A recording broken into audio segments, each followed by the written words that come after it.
Pelo sinal da Santa Cruz, livrai-nos Deus, nosso Senhor, dos nossos inimigos, em nome do Pai, do Filho e do Espírito Santo. Amém. Meu Senhor e meu Deus, creio firmemente que estais aqui, que me vês, que me ouves. Adoro-te com profunda reverência. Peço-te perdão dos meus pecados e graça para fazer com fruto este tempo de oração. Minha Mãe Imaculada, São José, meu Pai e Senhor, meu anjo da guarda, intercedei por mim.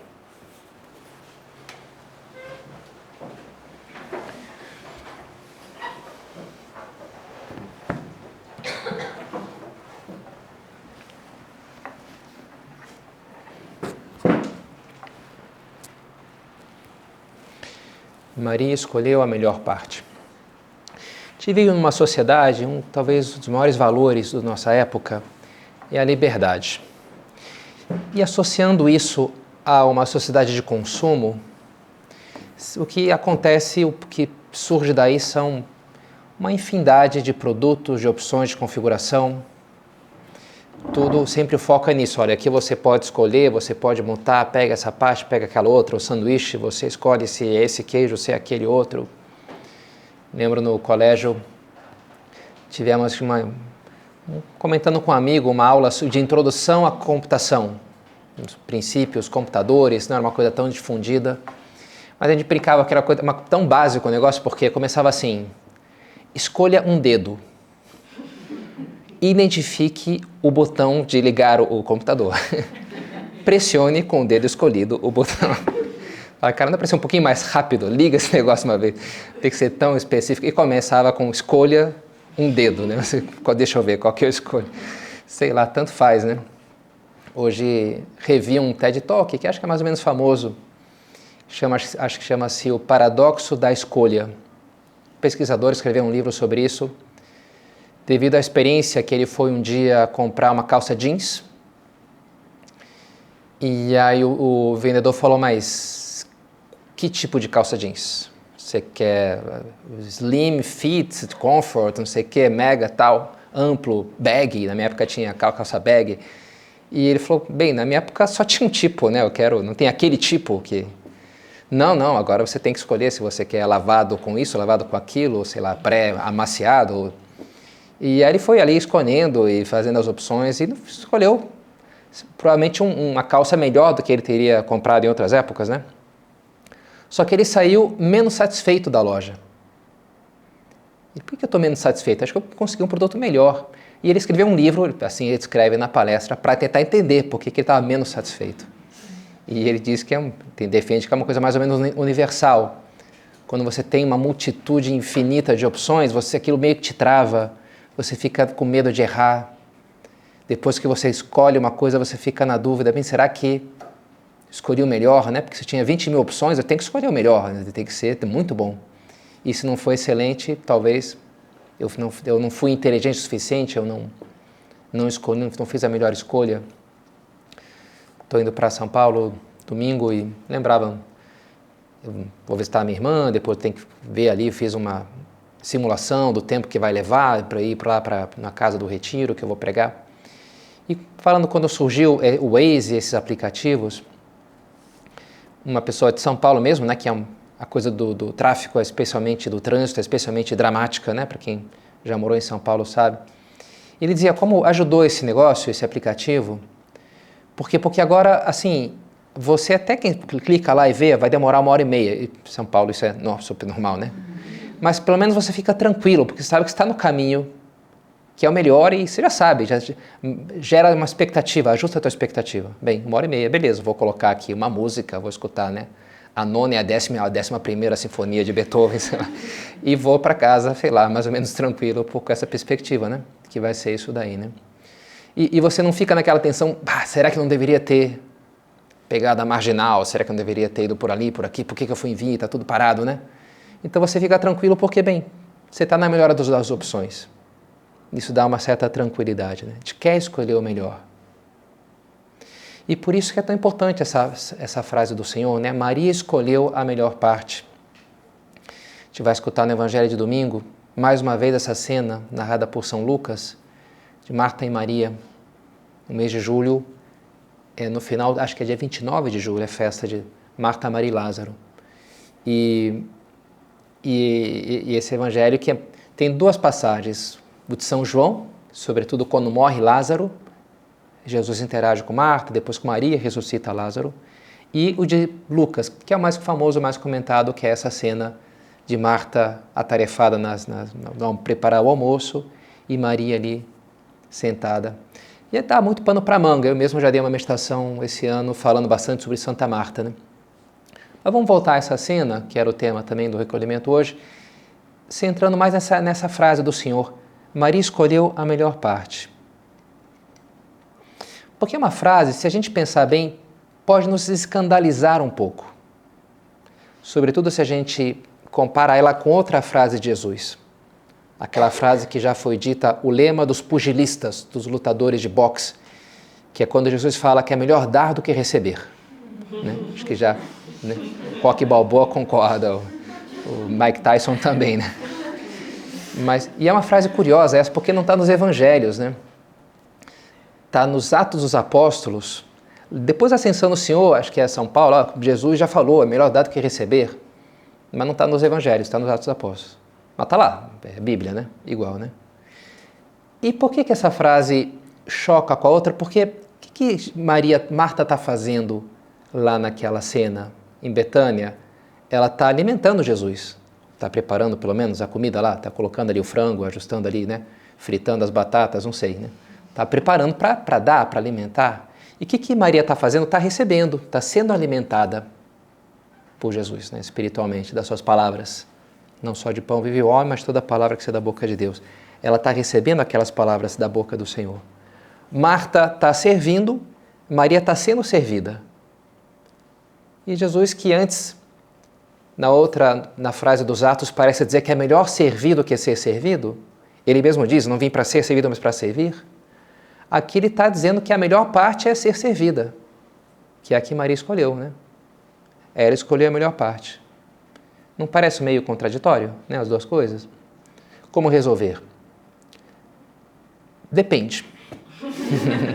Não é fácil, né? Depende, resolve tudo, né? É melhor dar ou melhor receber? Depende. Pronto, com essa palavrinha, todos os problemas se resolvem. Mas, enfim, vamos tentar explicar um pouco mais o que é isso, porque assim fica uma solução um pouco barata, né? Depende do quê? Depende do que você está dando ou recebendo, né? No fundo, disso que se trata. Marta está dando o pão material, Maria está recebendo o pão espiritual, o pão da palavra de Deus. E isso é o melhor, o bem espiritual é melhor do que o bem material, né? São Paulo mesmo, por exemplo, que passa anos da sua vida percorrendo a Europa, servindo as pessoas, levando a fé, propagando o Evangelho. Ele escreve uma hora para os filipenses, para mim, viver é Cristo e morrer é lucro. Se eu continuar vivendo, poderei ainda fazer algum trabalho útil. E muito, né? O que fazia São Paulo é impressionante. Estou pressionado de ambos os lados. Desejo partir e estar com Cristo, o que para mim é muito melhor. No entanto, é mais necessário por causa de vocês que eu permaneça no corpo. Interessante, né? Eu estou dividido, morrer ou viver. Claro, não é que ele estava pensando em suicídio, né? Mas era uma coisa que poderia acontecer, estava preso e poderiam matá-lo, e tinha gente que tinha prometido matá-lo, então era uma perspectiva próxima. E ele encarava isso de uma maneira positiva. Para mim é o melhor, né? Isso aqui seria o melhor que pudesse me acontecer. Porque aí eu vou para Deus, vou para o céu, né? Que é o meu fim, que é o que eu quero, que é o que eu busco, que é aquilo para o qual eu fui feito, né? É o que eu prefiro. Mas para vocês, talvez o melhor seja que eu fique aqui mais tempo, né? É melhor, claro que é bom servir, mas é melhor receber aqui o amor de Deus, né? Isso aqui, eu fui feito para isso. Isso aqui é o que o meu coração mais deseja. Da mesma maneira, Jesus nos recomenda, usai o dinheiro injusto para fazer amigos, para que quando ele vos faltar, vos recebam nas moradas eternas. Fala do administrador infiel, que falsificava lá os documentos para ficar amigo das pessoas, então fazia ali uma falcatrua, né, uma desonestidade. E Jesus usa essa imagem para dizer, olha, você tem que fazer uma troca, né? E vale a pena você entregar, sei lá, as coisas dessa terra para obter as coisas da outra vida. Vale a pena entregar o temporal, dar o meu tempo aqui nessa vida para alguém, dar o meu dinheiro para alguém, dar para obter com aquilo um tesouro no céu, que o ladrão não rouba e a traça não corrói. Porque o que eu vou receber é verdade, depende do que eu dou. Como diziam os Beatles, no final, o amor que você ganha é igual ao amor que você deu. Diz uma música, The End, acho que chama assim, de Abbey Road. Não, é. In the end, the love you take is equal to the love you gave. Na verdade, não é bem igual, né? A gente vai receber mais do que a gente receber, o que a gente deu. O que Deus está nos preparado para nos dar, recebereis o 100 por 1 e a vida eterna. A gente vai receber muito mais. Mas, em certo sentido, é mais ou menos proporcional, tem uma certa proporcionalidade, né? 100 por 1. Se você se entrega, que você recebe, Jesus fala, né? Com a medida que medide, sereis medidos. Dai e dar-se-vos-á, vocês vão receber, né? Então, uma coisa de uma maneira depende da outra. E vale a pena, não há dúvida, servir os outros, vale a pena. Vale a pena entregar o meu tempo, vale a pena. Para que eu possa receber a melhor parte, que é o que nos interessa, né? Para que eu possa... Isso é o bom, que é o bom receber. Por isso é que é bom dar ao outro. Por isso é melhor dar ou receber? Bem depende, né? Do que você está dando. Qualquer compra é assim, né? Qualquer comércio é assim. Eu considero que, para mim, agora, esse chocolate vale mais do que os 10 reais que você está me cobrando. Então, eu te dou os 10 reais e eu fico com esse chocolate porque ele tem um bem maior para mim. Então, eu topo fazer a troca, né?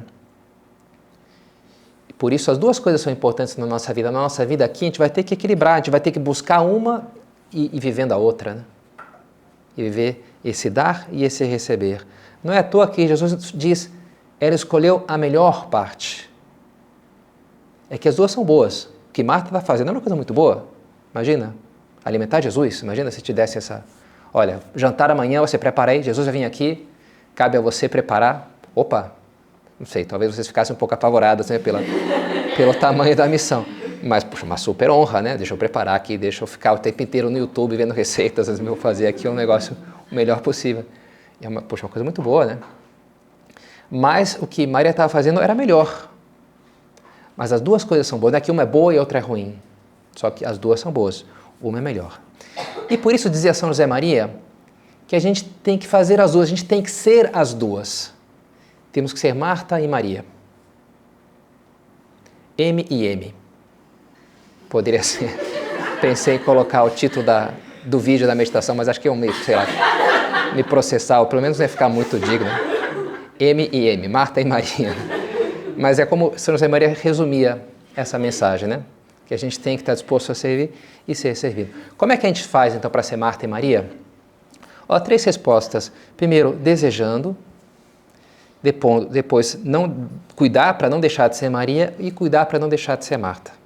Né? São essas 3 ideias que eu vou percorrer. Primeiro, desejando. Desejando a melhor parte. E isso é uma resposta muito assim, o desejo é um tema muito agostiniano, né? Já que agora a gente tem um Papa agostiniano. Me surpreendeu a Fernanda Serafim, fazendo um estudo acadêmico das minhas meditações, e deu vários dados que a música que o senhor mais cita é do Titãs. Sério? É preciso saber viver. Ah, tá. O santo que o senhor mais cita é Santo Agostinho. Ah, pô, Santo Agostinho, legal. Sei lá, acharia que era São José Maria, mas você vê que é Santo Agostinho. Mas enfim, de fato, Santo Agostinho é um grande santo, né? Vale a pena citá-lo bastante. E ele comenta muito essa cena de Marta e Maria. Tem 2 sermões dele muito interessantes, né? Em que ele fala disso, né? De que a gente tem que se ocupar da multiplicidade. Marta, te preocupas com muitas coisas, mas sempre tendendo a uma só coisa. E aqui o verbo tender, né? É um verbo tendere em latim que ele usa mesmo, né? De onde vem... O que significa esse verbo? Significa esticar, né? Estender, a gente fala em português, né? Tem vários verbos vêm daí, né? De estender, quando vai demais, né? Entender, entender também pode ser não só esticar, mas você orientar, como quem orienta uma arma, quem orienta... Tendere, é isso, né? Você está tendendo naquela direção, né? Então, entender, de uma maneira, eu fui para lá e eu entrei, entendere, né? Eu entendi aquilo. A gente explica uma coisa, alguém me explica algo para a gente e até pergunta, e aí, entendeu? Ah, entendi, né? Até tira o em, né? Entendi, beleza. Aquilo já de alguma maneira conectei, agora eu entrei na dinâmica daquilo, né?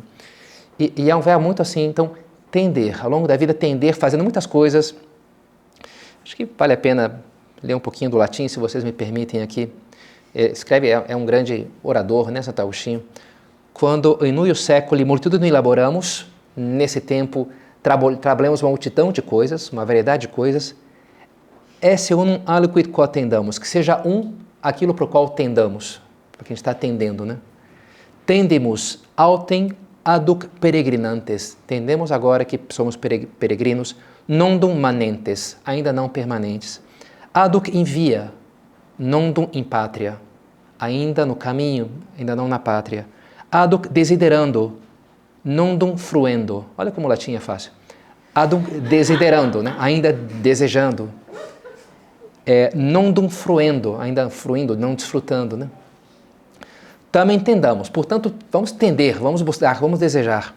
Et sine preguitia, et sine intermissione tendamos, sem preguiça e intermissão, sem interrupção. O tale quando pervenire avaliamos, para que alguma hora possamos chegar lá. Tender, desejar, buscar. Santo Agostinho é o coração inquieto, né? Nosso salmo está inquieto enquanto não repousar em ti, fizeste no Senhor para ti, desejo, fomentar o desejo. São José Maria tem um capítulo de Sulco que é Ambição, é o título, né? E ele explora muito esse tema, fala que a gente tem que ser os mais ambiciosos, os cristãos deveriam ser os mais ambiciosos dos homens, que querem mais. E como é lógico, não está falando, quero ganhar mais dinheiro, né? Eu quero ficar mais famoso. Não, está falando dos bens realmente importantes, dos bens espirituais, daquilo que vale mais, né? Isso aqui é pouco para mim. Eu quero Deus, eu quero a verdade, né? Eu quero amor infinito, a beleza plena, eu quero tudo. Eu quero Deus, eu quero o total, não quero a consequência, eu quero a causa, eu quero a raiz. Essa é a ambição.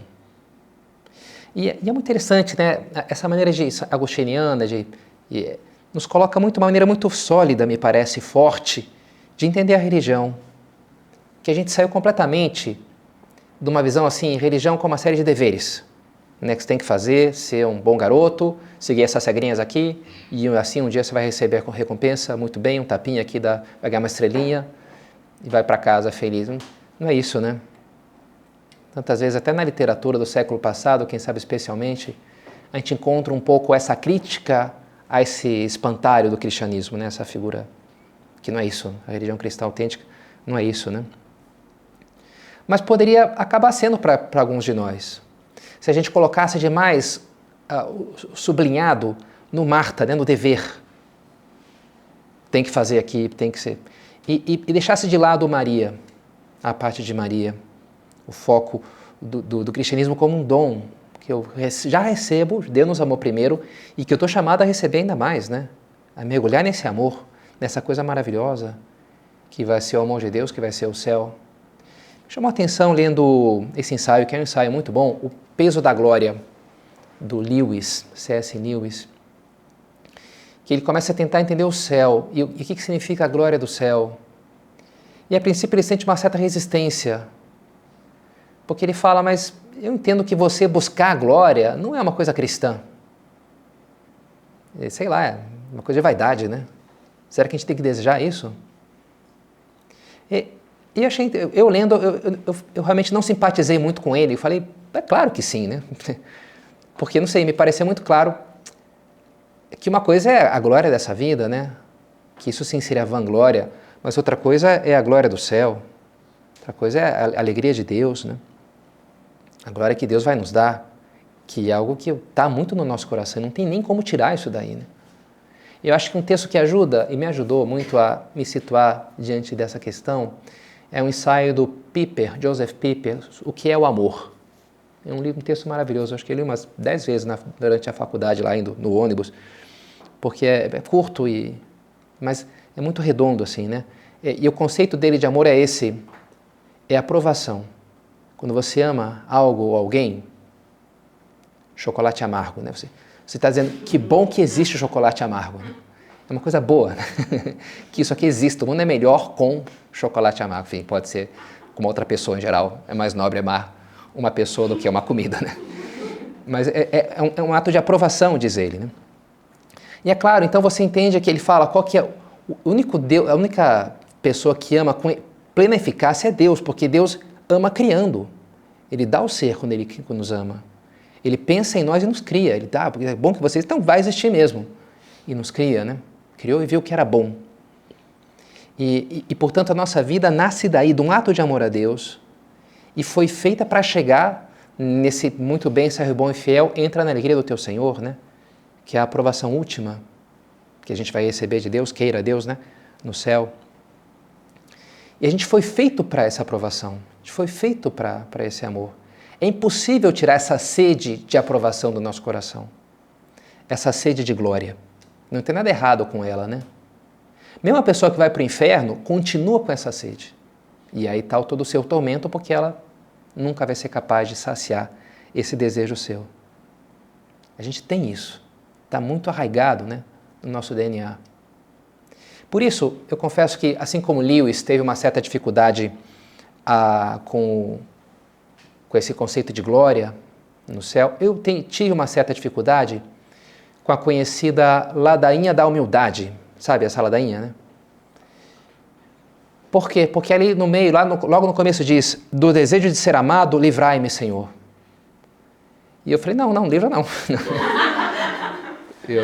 Isso aqui é, sei lá, eu quero ser amado por Deus, né? É o que eu mais desejo, é o que eu mais quero.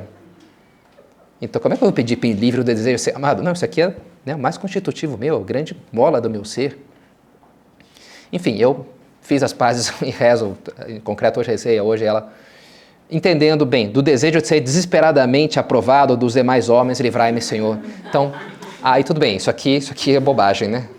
Eu acho que esse é o espírito, não há dúvida, né, do texto, é ser amado, ser aprovado, mas não do amor de Deus, né? Isso aí, nem é possível nos livrar disso. E não vale a pena, né? E não é bom. Também nesse sentido, gostei quando o Papa Bento XVI, ele escreveu a encíclica sobre o amor, a Deus Caritas Est, e ele fez um resgate do eros, né? São essas várias palavras gregas para o amor, né? E tipicamente em ambientes católicos se fala assim, o amor cristão é o ágape, que é o amor de benevolência, o amor desinteressado, o amor de doação. E de fato, né, o Novo Testamento usa muito o ágape, é um contexto muito central. Mas às vezes se diz, não, mas o eros é um amor de concupiscência, é um amor de posse, é amor passional, do desejo, tem algo de egoísta, né? Quero você para mim, né? Você é uma posse aqui, vou te possuir, você vai ser a minha, né, mulher. Aqui. É uma coisa assim meio possessiva e meio animal. Então o eros é tido como uma coisa assim, não é muito cristão, né? Em geral desenhado assim. Mas, como é que o melhor amor que descreve o que vai ser o céu é o eros, né? Mais do que o ágape. Porque é receber e dar, né? Qual que é a grande característica do eros? É a totalidade, é você dizer para alguém, olha, se eu tenho você, nada mais me importa, né? Se a gente pode estar junto, que se exploda o mundo, porque só quero que você me aqueça nesse inverno e tudo mais, né? Porque isso aqui, o eros dá essa sensação, pelo menos, né? De que isso aqui é tudo para mim. Claro, já foi dito que o eros é uma promessa que não se pode cumprir. E de fato, né? Nessa vida, esse eros total acaba tendo algo de ilusório, porque, enfim, os anos passam e as pessoas envelhecem, enfim, e toda aquela poesia da lua de mel não permanece sempre, né? Mas, ao mesmo tempo, isso nos aponta para o que vai ser o céu. O céu vai ser isso mesmo, né? Vai ser esse amor total que vai preencher o nosso coração completamente, né? Portanto, o eros divino, isso sim, por isso o Cântico dos Cânticos, né? Um livro místico maravilhoso, que é um livro erótico, já se pode descrever assim, né? Da Bíblia, no Antigo Testamento, né? A relação da alma com Deus é isso, de um amor total, né? Então viva o eros, viva o desejo, né? No fundo, o desejo bom, o desejo de Deus, o desejo de céu, é o que a gente vale a pena fomentar, atender, né? Estava escutando, na verdade, um texto hindu, talvez o mais famoso, é esse o Bhagavad Gita. Já ouviram falar? Tem a música do Raul Seixas, né? Gita, que é uma citação desse livro. E, enfim, várias coisas eu não gostei muito, mas eu achei interessante uma questão, Por exemplo, a primeira questão vai fazer a guerra e o outro lá, olha, eu vou matar, mas eles são meus primos. E a solução é, não, pode matar porque ele vai reencarnar. Pô, como assim, né? Não tem problema matar porque ele vai reencarnar mesmo? Então, acho que é aquela solução muito esquisita, né? Mas tudo bem. Mas, enfim, você pode interpretar lá, diz que Gandhi interpretava aquilo de uma maneira mística, tudo bem, tudo admite interpretações. Mas uma coisa que ressoou mais comigo, quando ele coloca essa questão de qual que é o melhor dos dois caminhos. O caminho do autoconhecimento, e eu poderia falar da oração, da meditação, ou o caminho do serviço, da caridade, que parece uma coisa muito nobre também. E a resposta é, ambos os caminhos conduzem ao alvo supremo. Você pode chegar lá pelos dois caminhos.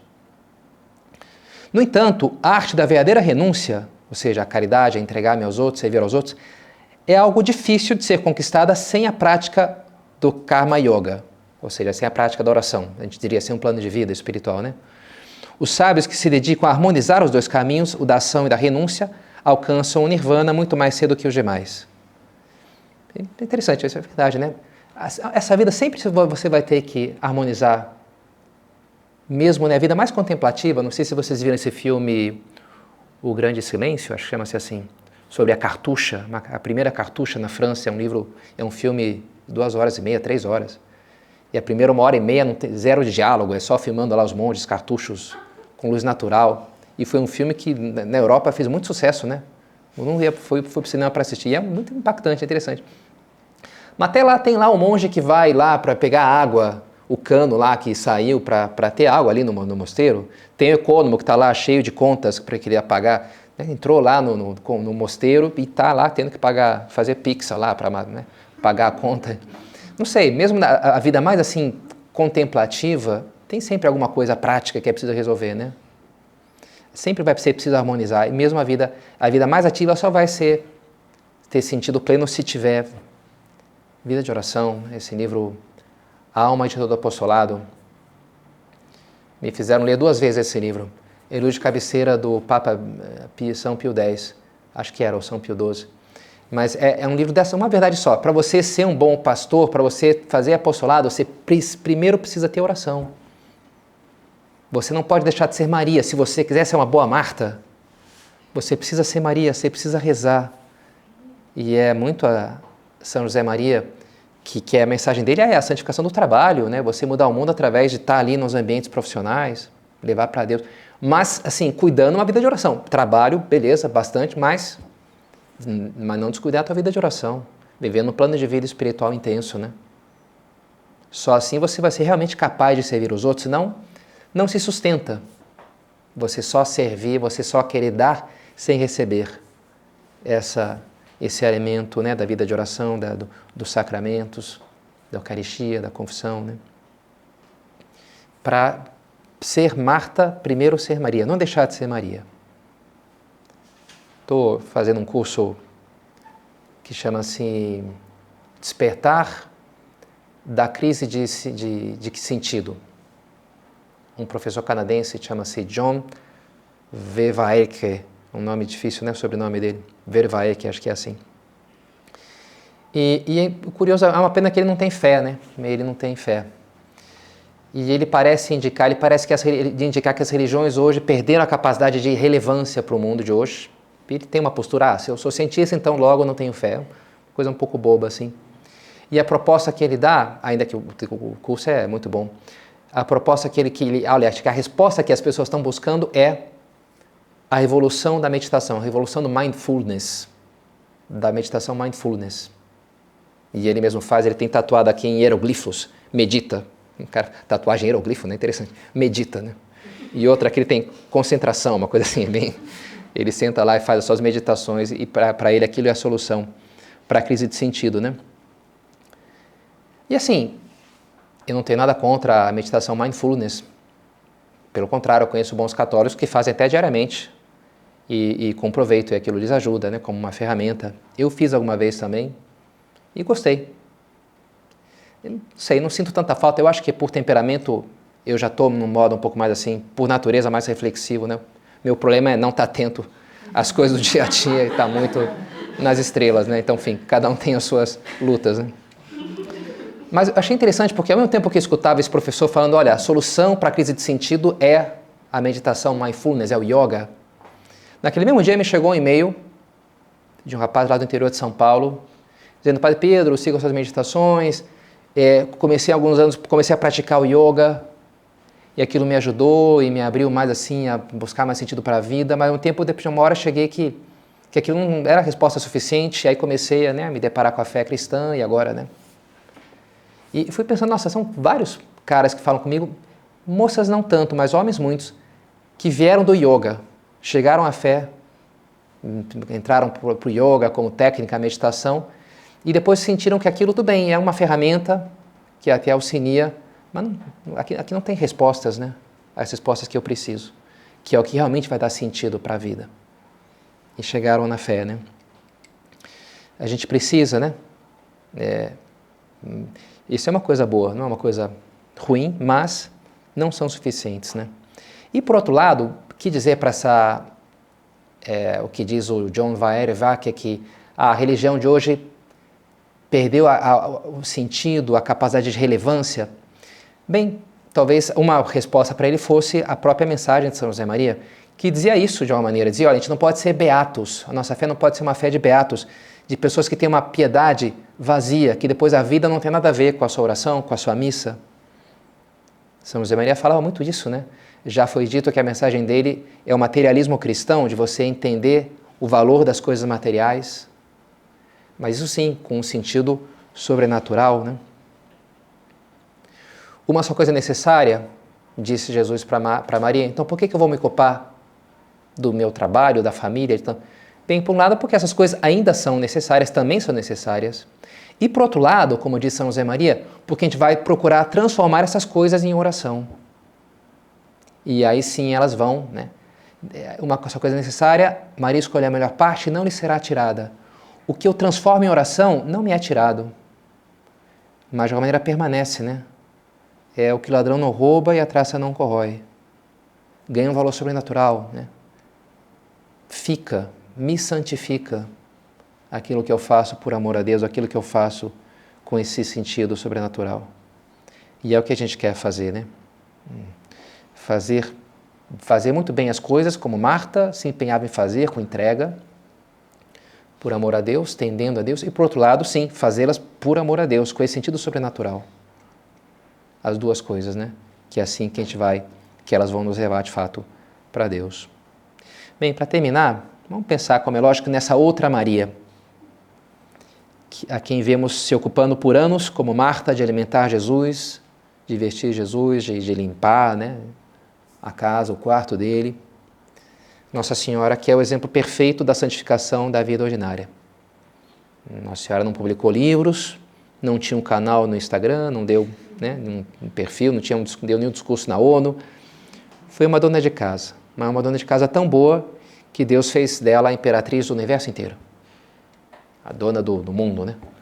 Daria para dizer assim. Então vamos pedir a ela que nos ajude a enxergar e realizar a beleza e a transcendência da nossa vida de todos os dias.